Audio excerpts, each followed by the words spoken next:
We're talking to Richard Binhammer from Dell Computer, known to tweeters and flickerers everywhere as Richard at Dell. That's AT, not at sign. We're still at Snicker Forum in Sonoma, and Richard gave a keynote yesterday that told the Dell turnaround story, or the Dell turning around story would probably be more accurate. Very accurate. Tell me a little of what happened from 2005 to today. Sure. I think a lot of things happened. There was no one thing, but a lot of things happened, including the company, experienced some significant market changes and shifts, which has left us in the number 2 position, not the number 1 position. And at the same time, there was an exponential growth in people coming online, to the point that today we've got 1 billion people online, and by 2011 we're going to have another 1 billion people online. So we're going through this kind of hyper growth of people coming online and connecting.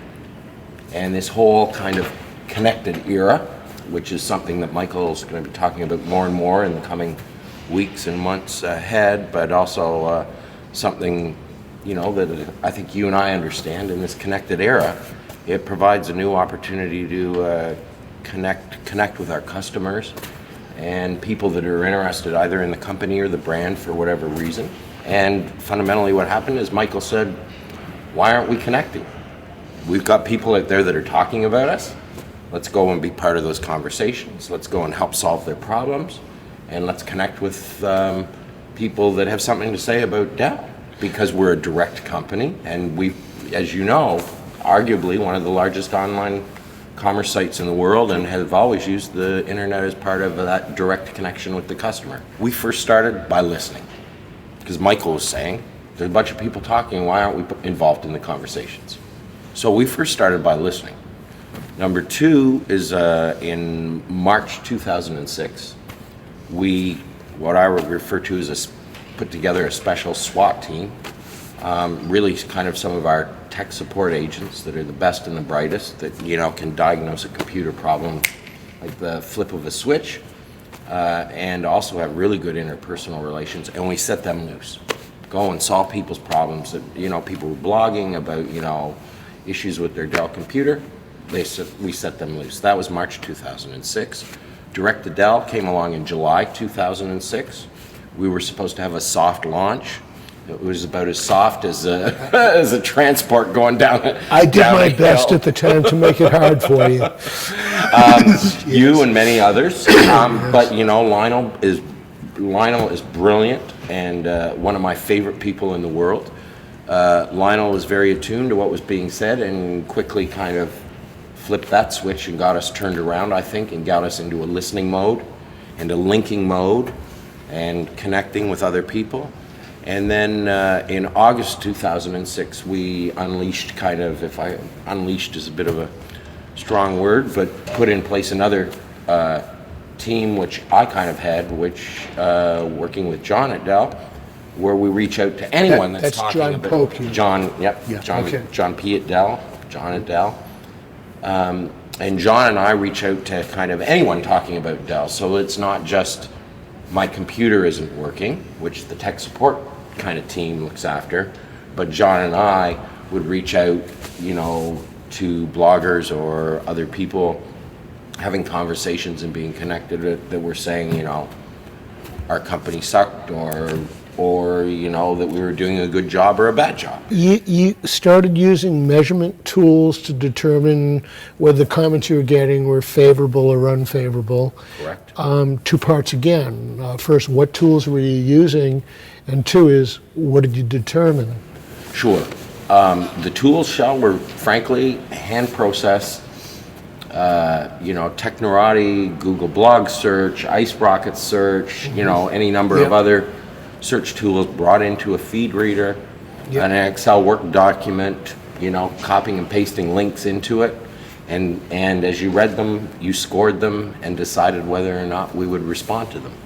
We're still playing with some of the other tools that are now available, Visible Technologies, Radian, where that all shakes out. That's Radian Time will- 6, you mean? Radian 6. We'll see where that goes, but it all started and still is, to a large degree, a hand-processed, search for conversations about us and go out and engage in those conversations. You're correct. When we started, it was 49% negative, roughly 50% of the sentiment, most of the commentary, or half of the commentary, was negative. And over the first eight months, we drove it down to about 20% negative, so had a decline of about 30 points in negative commentary. And ever since, we've kind of held at the 20% point, 18%, 20%. Somebody would say, well, you achieved your goal, you got it down to 20%, social media is not doing it anymore, why not just drop social media? Well, because we've still, in our sentiment tracking, we've still got a big big neutral category. Mm-hmm. And, I am seeing some movement in the neutral category. Secondly, being involved in social media, I'm hoping with time, hypothetically, is going to ignite the positives even further, so that they kind of grow and take off.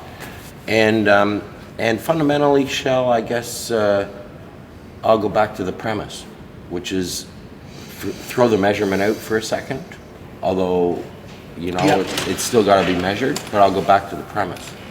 And the premise is we're connecting with our customers to establish a relationship. So I may have driven my negatives down. I still want to enrich the relationship with the customer directly and make that grow and flourish. And social media, in my view, is an ideal tool for doing that. We still have work to do on the metrics to prove all of that. There's been a lot of talk here. Joseph Jaffe was talking about the replacement of traditional marketing, particularly advertising, with social media. And here you are, the most social media active company, allegedly so. Is that what's happening? I think it's what will happen over time. I don't think that anyone can just turn out the lights on advertising today and, tomorrow morning walk into the room and we turn on the lights and we're in an advertising-free world. I don't see that happening. But certainly, our